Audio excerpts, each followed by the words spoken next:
J'en arrive au dernier point, et j'espère que je suis dans les temps. Les effets patrimoniaux, je suis désolée, c'est un petit peu rapide peut-être pour intégrer des notions aussi techniques, mais voilà, on va essayer de faire au mieux. Les effets patrimoniaux de la dissolution du couple institutionnel. Les règlements 2016-1103 et 2016-1104 mettent là encore en œuvre une coopération renforcée entre 18 États membres en matière de régimes matrimoniaux et d'effets patrimoniaux des partenariats enregistrés dans le domaine de la compétence, de la loi applicable et de la reconnaissance exécution. Jusqu'ici, tout est classique. Le propos se limitera ici aux points clés de ces règlements. Je vais essayer de dire l'essentiel de ce qu'il faut retenir ou l'essentiel de ce qui est nouveau.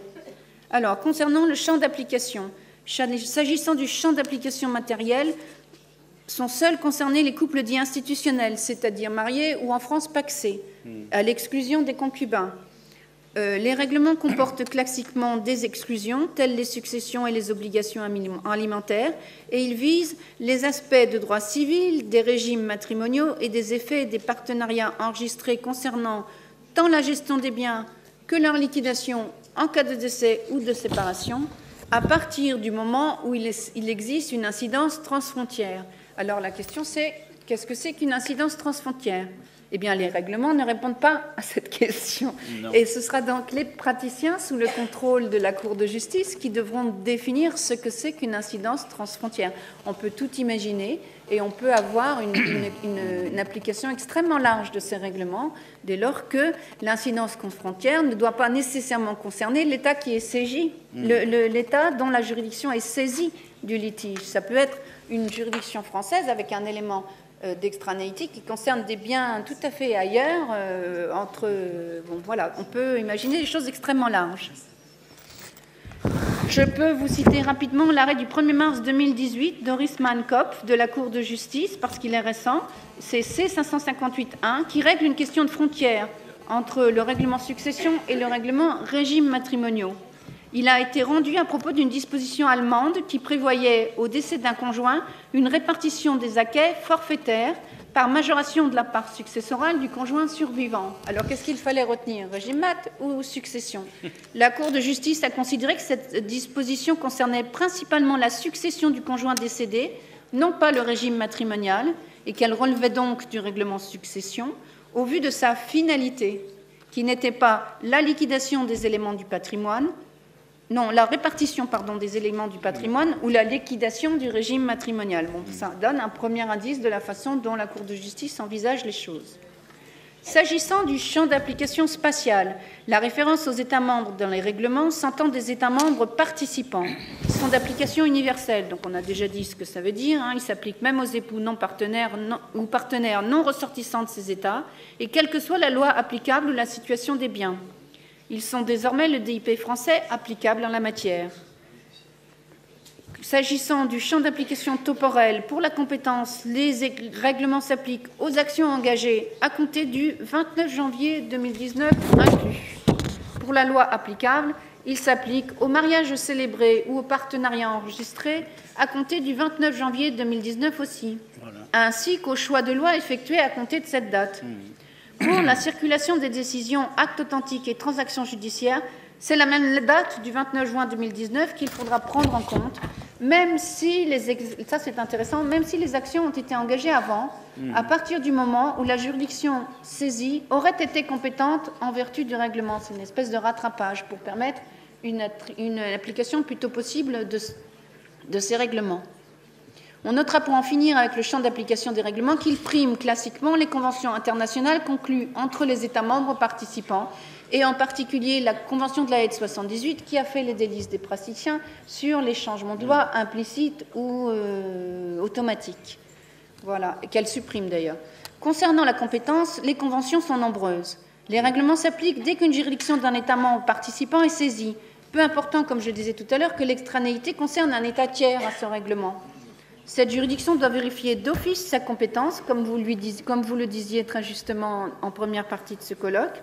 Et en France, les règles de compétence territoriale et matérielle désignent par principe le JAF du lieu de résidence du défendeur. Les compétences sont hiérarchisées, c'est-à-dire qu'elles ne sont pas libres. Viennent d'abord les prorogations de compétences des articles 14 et 15, qui sont une nouveauté de ces règlements, qui sont impératives et qui visent à favoriser la concentration dans un même État des contentieux liés, tels le divorce et les successions. La concentration en matière de régime matrimonial est soumise à l'accord des parties, obligatoire ou non, selon les cas listés à l'article 5, paragraphe 2. En revanche, la concentration en matière de partenariat enregistré est toujours conditionnée à l'accord des partenaires. C'est l'article 5.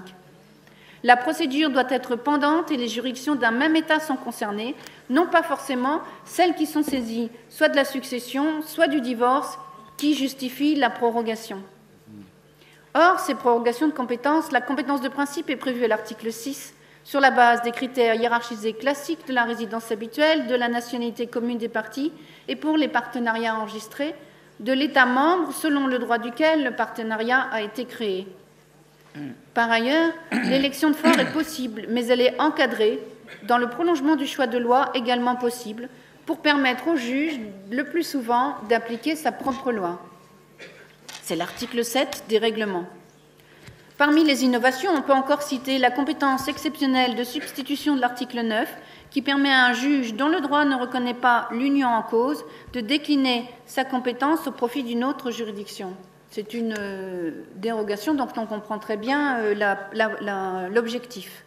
On peut citer aussi la compétence subsidiaire de l'article 10 et son pendant, la faculté de limitation de compétence de l'article 13 concernant certains biens.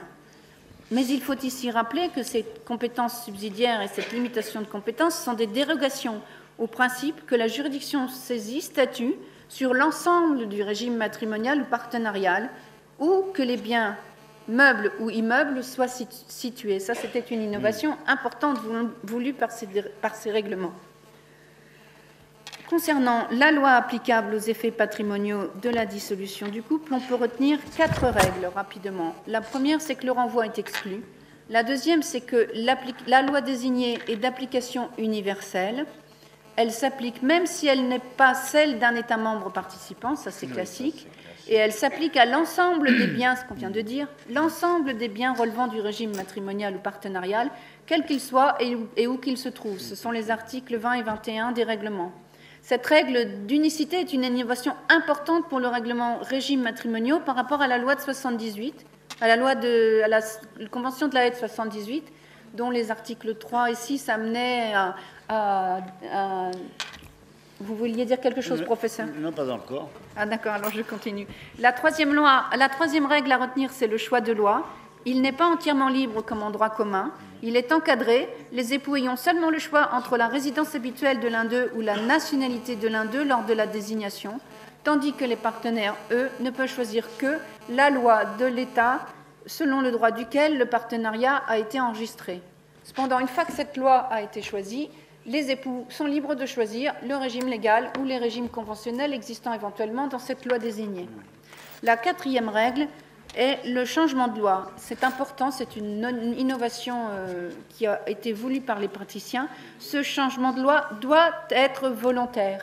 Il ne reprend pas les hypothèses de changement de loi automatique et implicite qui ont fait les délices des praticiens lorsqu'il est question d'appliquer la Convention de la Haye de 78. C'est plutôt une bonne chose. Oui, voilà, ça c'est très important. Ça a été voulu pour simplifier les choses parce que Dieu sait si on a des difficultés avec la Convention de la Haye de 78 parce qu'il faut partager le patrimoine entre diverses périodes dans le temps compte tenu de ces lois de changement, ces changements de loi automatiques et implicites.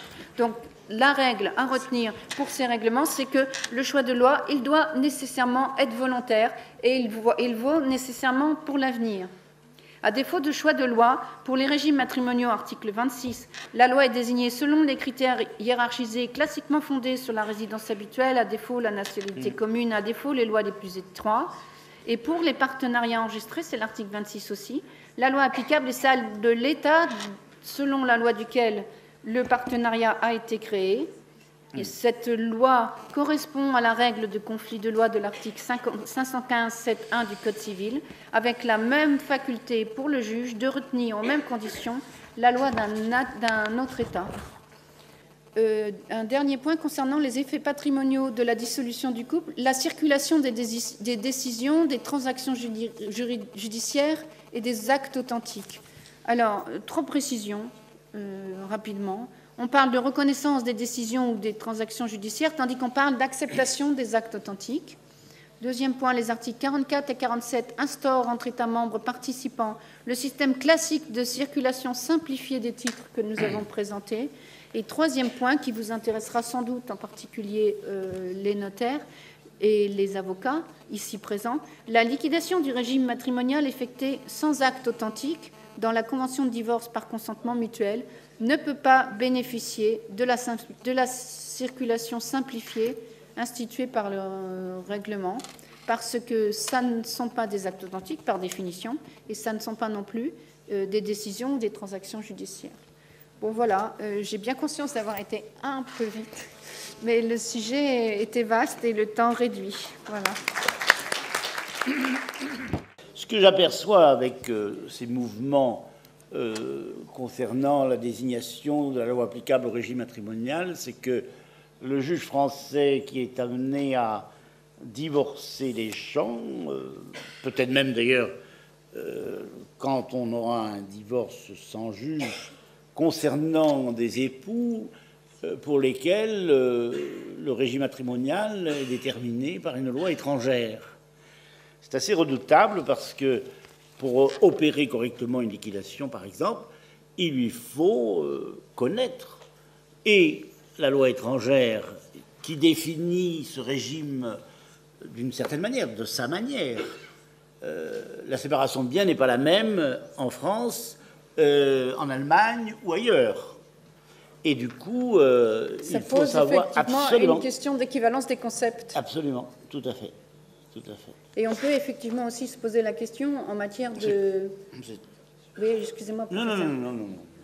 En matière de loi applicable aux effets du mariage entre personnes de même sexe, comment est-ce qu'on fera lorsque la loi désignée, la loi applicable, est celle d'un État qui ne reconnaît pas ces unions? Est-ce qu'on l'appliquera quand même? Et est-ce qu'on y trouvera des instruments qui nous permettront de régler les questions? Ou si on ne peut pas l'appliquer, pourquoi? Et qu'est-ce qu'on appliquera? Alors, je me trompe peut-être, mais je crois que ça a déjà été traité au lendemain de la loi sur le mariage pour tous, la loi du 17 mai 2013, un couple de deux hommes franco-marocains qui s'étaient mariés en France en venait justement à demander le divorce.